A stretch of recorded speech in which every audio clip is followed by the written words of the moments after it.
This is week 0. 3 weeks of games. This is week 2, technically. By the time the season's over, we'll get it straightened out. Absolutely. Well, I was just checking scores and look at this. This is, this is some pretty good non-conference action going on. I mean, Arkadelphia obviously won last night. Bryant dominates. Cabot gets the win over Eldorado. We're going to talk about some of these games too, but let's start, as we always do, with our showcase game of the week. Obviously, Vilonia and Maumelle, these two used to butt heads every single year, and they're still playing. They still do it. Not the same conference, but how impressive was Maumelle tonight? Man, so when I talked to Coach Jordan, as I can see the highlights here, at Vilonia, last year Maumelle won 62-22. I'm going to be honest, I expected it to be a little closer this year, but from the very first play from scrimmage for Maumelle, they were taking it to Vilonia. They were taking shots. That first one went to Demetrius Williams. And then, of course, Zion Slade. If you're going to go against Maumelle, you got to figure out a way to stop Zion Slade. That was a handoff on the end around into the end zone. Now, Draven Smith carried the ball here. He did get knocked out of the game in the first quarter of tonight's game. I don't want to say he was injured, but he was on the sideline. He had some trainers looking at his hip, looking at his leg. Did not return in the first quarter before I left the game. So I don't know what was going on with that, but you got to think that's got to hurt Vilonia on They're going to need him for conference play, yeah. Because what he does is when he runs, then he can open up the passing game, and that gets their offense going a little bit. But Maumelle, so impressive, scored on 4 straight possessions to take a 27-0 lead at the end of the first quarter. Very impressive by Coach Horton. Obviously, he's continuing to build that program, get things going. And the same thing for Vilonia, too. They went through a list of head coaches, and I think Coach Lingo coming over from Mayflower is going to do a fantastic job. Just his second year over there. Those kids are buying in. It takes time to build a program. We say it all the time. Well, and they've got an excellent running back. Tyler Moran is a fantastic player. Got to talk to him this week. He's a senior. Going to get those guys right for conference play. Also, we're going to head to the 7A Central, and also, not to mention, the Cabot Panthers. This was a crazy ball game just for the fact that Scott Reed obviously taking on his former team. You get to see this every now and then. You get to see this every now and then in high school football, but I don't think there was obviously no animosity. No. He loves Eldorado. It was really cool for him to be able to see his guys.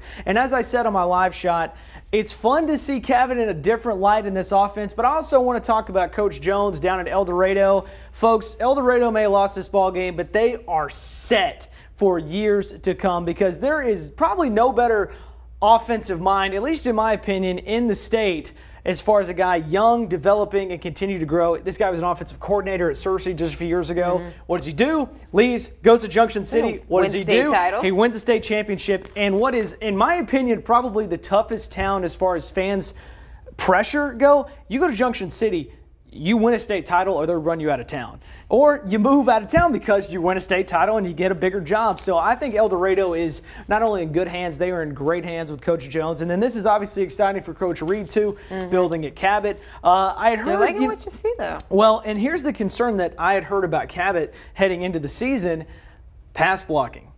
They don't know how to do it. None of them, these kids, and I speak from personal experience, from this height to as tall as they're going to get, are trained to run block and train for the dead team. And I don't think that people necessarily realize that there is actually a huge difference between learning. Absolutely. Blocking is not universal. There's a huge difference between pass block and run block. Right. Well, it's a big win for Cabot. It's an exciting win for Cabot. The 7A Central, good luck.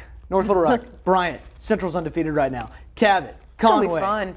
Have a blast being in that conference. We're gonna have fun watching y'all do it. Well, we're going to have a really good time. It's going to be a lot of fun. Obviously, and speaking of that, Catholic, they get a big win tonight on the road to Jacksonville. We're going to move past this one, too. I want to talk about the Battle of Highway 31.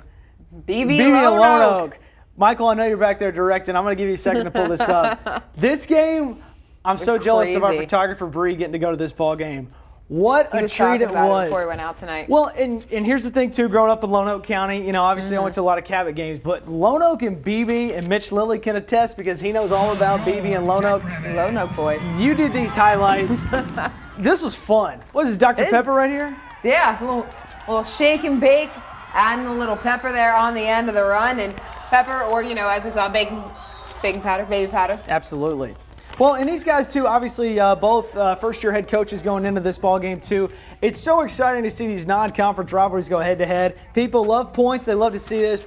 BB, and I want to give a big shout-out to Coach Gunner, too, at BB. I'm so excited about the culture he's establishing. I see the hashtag, get in the boat, all the time on Twitter. It is so cool to see. And as we talked about, this is Lonoke County against White County, going head-to-head, 15 minutes apart, Highway 31. It was just a great ball game. It lived up to the hype. I'm so excited we were there. It was awesome. Yeah, overtime was 37 all going into overtime, and Yes. BB ended up pulling it out 45-44. Unbelievable. Just an unbelievable ball game, a fun ball game. I cannot wait to talk about it with Mitch Lilly all the way to Fayetteville I know tomorrow. you'll be talking about it in the car tomorrow. Well, it's going to be a lot of fun, too. And we talked about this, too. I want you to touch on this as well. Little Rock Central, yes, who we talked about, Coach Laster coming in second season. It has been a rocky road for Little Rock Central trying to rebuild that. It's a historic program, the winningest program in the state. Which is why I was there yesterday. Right. Yeah, so little spoiler alert if you're familiar with our tackling traditions. That's where I was. Tuesdays. Check it out on Tuesday. It's going to air at 10 o'clock. This is where I was this week because you talk about winning traditions. Right. You got to talk about Little Rock Central. And lately, the winning has not been as much of a part of that tradition. But Coach Laster, man, these kids look so good. I talked to him a little bit last year, and he came in May before the 2018 season, and they went right into spring ball, and he said that it was really hard to get these kids to buy in. They didn't know him. He's from Texas. He's not from here. Right, Dallas native. He's not from this area. So it took them a little while to figure out who he was. But he said this year it has been so much better. These kids are bought in, and they're doing the little things right. He said it's not even just what they're doing on the field. They're coming to class. They're wearing belts. They're wearing nice shoes. Yes, ma'am. No, ma'am. Yes, sir. No, sir. Just all the little things. He wants them not just to be a standout program on the field, but a pillar within the school that sets an example for the rest of the students. And he says that what they're doing there has translated into their play on the field, and he is so proud. And it's not just him. I talked to players that played for the Tigers in the 70s, and straight up they told me that last year there were moments where they were embarrassed about what this program was. And watching this year, that's night and day difference. It's night and day. So I'm so excited for what's going on over there, Coach Laster. Thanks for talking to us. I'm very excited to I haven't put it together yet. I've been sitting down with it. I'm very excited. Tuesday at 10 o'clock. It's going to be good. On the lookout for that on Tuesday, too. And then, obviously, we've got our main man, Mitch Lilly, who travels all across the state. I always try and find fun games that I know Mitch is going to do a great job of. Folks, he's a Lonoke boy. He's a Lonoke County boy like myself. And I try to find him the just most entertaining. Almost sent him to the Battle of Highway 31. I didn't want to be biased, folks. I didn't want to get him in there rooting for his Lonoke Jackrabbits. Even though he is unbiased, he's the best. But let me tell you, he had a fun one. Fantastic ball game. Think he had the best game of the night? I would say Lonoke BB. The ones that we went to. I would say Lonoke BB was the best game, but let me tell you, Bauxite Glen Rose was a ton of fun. Mitch Lilly had those highlights, and they are spectacular. Bauxite looking to win its 2019 home opener, but after one quarter, the Miners and Glen Rose were tied at 7-all.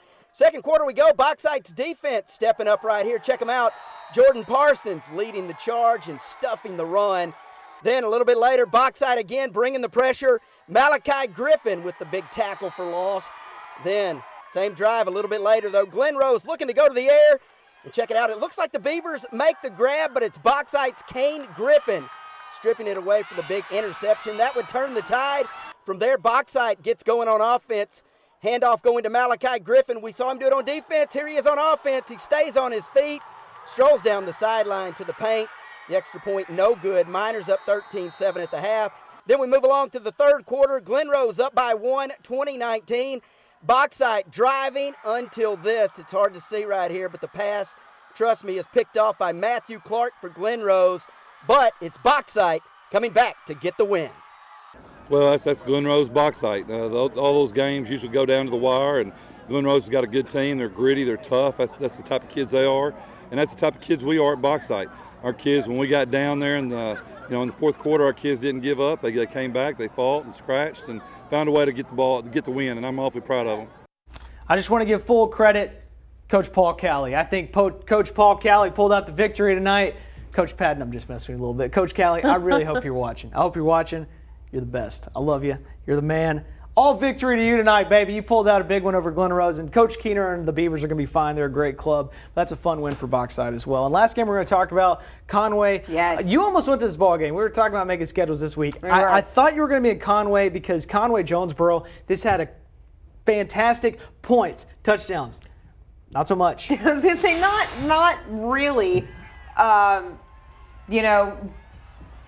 it looked for a long time like Jonesboro was going to kind of run them out here.